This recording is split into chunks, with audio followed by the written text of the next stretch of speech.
back here at Skytop Stadium, and Niagara out to a 3-0 lead thanks to Shayna Mishral, who went to Jamesville DeWitt High School just down the road here in Syracuse. And what a homecoming for her, getting the Purple Eagles out to a 3-0 advantage with Sage Jackson back in the circle and missing up and away for ball one. And that Syracuse bullpen is active here early on in the third inning with Sydney Jackson warming up for the Orange and Jackie Pengel allowing a 3-run home run and already a high pitch count at north of 70 pitches today, Sam. Yeah, really the worst possible start the way these first few innings have played out, in the sense that it's a doubleheader first off, and this is game one. And Coach Depking wanted ideally to not have to utilize Knight and Verney. Now that could still end up being the case depending on how the rest of this one plays out. But with Niagara jumping out to the lead, you might have to do anything necessary if you're Coach Depking to come back in this one. Inside, 3 balls on Jaden Burney, top of the order for Syracuse. We'll see what Coach Depking decides to do moving forward, but this Syracuse lineup's got to get going at some point. They've been leaving runners stranded, left 2 on in the second, and that's been what has plagued them through various points of the season so far, but a good AB from Jaden Burney drawing a 4-pitch walk. And remember, in the first inning, it was Burney left at third as well. That's the other runner that Syracuse has stranded. So you're basically starting from scratch here.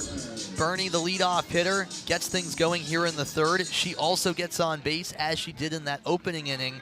Now what can the 2, 3, and 4 hitters do? That's the big question, because they underwhelmed first time around. Lopez grounded out to first in the first inning, and this time slaps it to left field.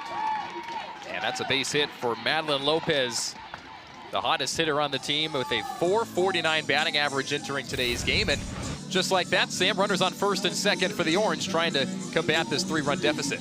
A little opposite field action as well from Lopez. That's the type of hit that you get from a hitter who has been in a groove as of late. Not really as of late, this whole season, quite frankly.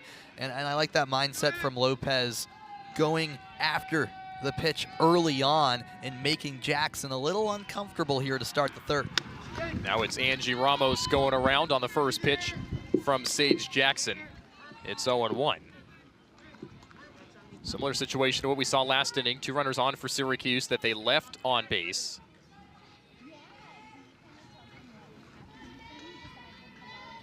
Oh, 0-1 on Ramos. Flies one down the third base line, and with the wind circulating in the air, that one drops for a foul ball. Bit of miscommunication for Niagara there. And if you talk about someone like Angie Ramos, who has been fairly consistent early on and then inconsistent, and then now she's having a great season, as you can see, coming off a 161 batting average last year and already up to 386 so far this year.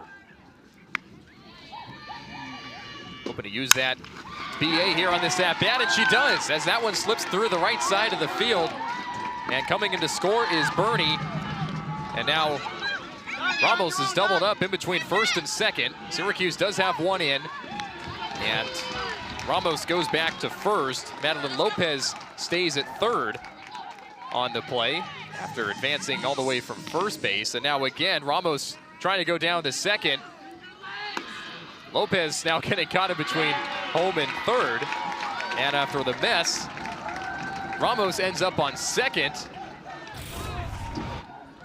And Ramos also has an RBI base hit to bring in the first run of the afternoon for Syracuse. How about that for a sequence? Syracuse is doing a really nice job of finding the gaps on both sides of the infield, Nico. It's just another hit that felt, you could feel that it was good off the bat, and Burney scored with ease. That was no problem coming in. And you were talking about it, Ramos has progressively gotten better and better over the years at the plate. This year, that's for sure the case. And the top of the lineup, which was a little underwhelming in the first inning to get things started, Nico, has finally stepped up here in the third and is cashing in. Remember, there's still no outs with 2 runners in scoring position after, I guess you could call it a double pickle there. That was a never-ending play, it seemed, and everyone was safe when all was said and done. Yeah, the right fielder Haynes having it boot off her leg in the outfield on that single. And right when that happened, Jaden Burney took advantage, rounding third, and scored with ease like you mentioned. Syracuse down 3-1 now to Niagara here in the bottom of the third. Runners in scoring position. Kelly Breen takes down low for ball one. Breen walked back in the first inning. Shayna Mishral had the 3-run bomb for Niagara in the top half. Breen swings and misses down low. 1 ball and 1 strike from Sage Jackson. Ramos on second, Lopez on third. You talked about a few of those players that have been producing here at the top of the lineup. Fly ball foul down the right field line. Lopez, Ramos, Kelly Breen all hitting over 300. 3 of the 5 players on this team hitting above that mark so far this year. And the Orange as a squad, .312 batting average coming into today, and that pitching, like we've talked about over and over, holding opponents to a .213 batting average. That hitting has been what has helped Syracuse so far this year. As that one misses down and away, 2-2. It has, although I would say the strongest suit so far has been the pitching, mainly Knight and Verney, as we've highlighted. An example of that was that Stanford series where Coach Depking was frustrated, where the pitching was great, but the offense didn't do enough. So now it's about putting all of the pieces together, having a full performance offensively. It's great to have a couple of games where, you know, Lopez and Ramos do great, but if the rest of the lineup doesn't perform up to par, then it most likely won't get the job done against ACC opponents. It's about putting all the pieces together, Nico. On this 2-2, Breen swings right over a change there from Jackson. And that's finally the first out here in the third.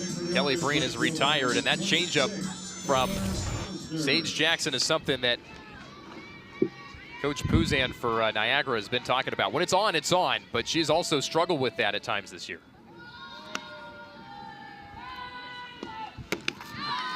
And a late swing and a miss from Taylor Posner. She grounded out to third in the first. Looking to drive in Ramos at second and Lopez on third. With 1 down here in the bottom half of the third inning. Jackson's 0-1 is swung on and lined to third. It gets through the gap.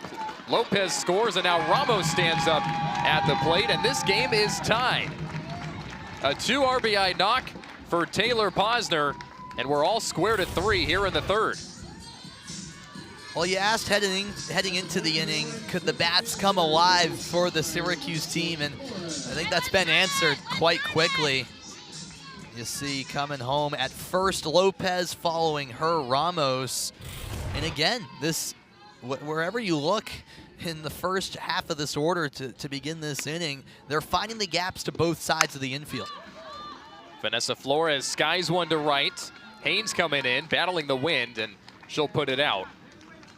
For out number 2.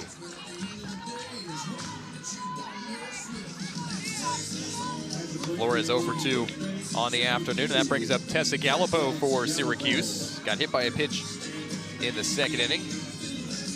One of the 5 hitters for Syracuse, hitting over that 500 mark so far this year for the Orange.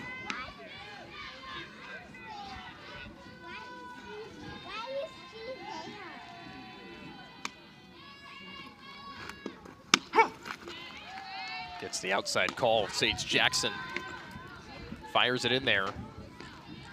50th pitch coming up for Jackson. Bit different from Jackie Pengel, who was worked up that pitch count early on for Syracuse.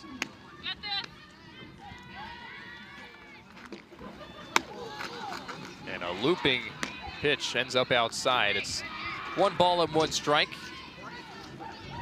on the first baseman, Tessa Gallipo. From Keller, Texas, in the Dallas-Fort Worth area. The 1-1 is cut on and missed. 1 ball and 2 strikes. All 3 runs for Syracuse have come here in the bottom half of the third inning. A couple of RBI singles. after a 3-run home run by Niagara's Shayna Mishral in the top half of this 3rd inning.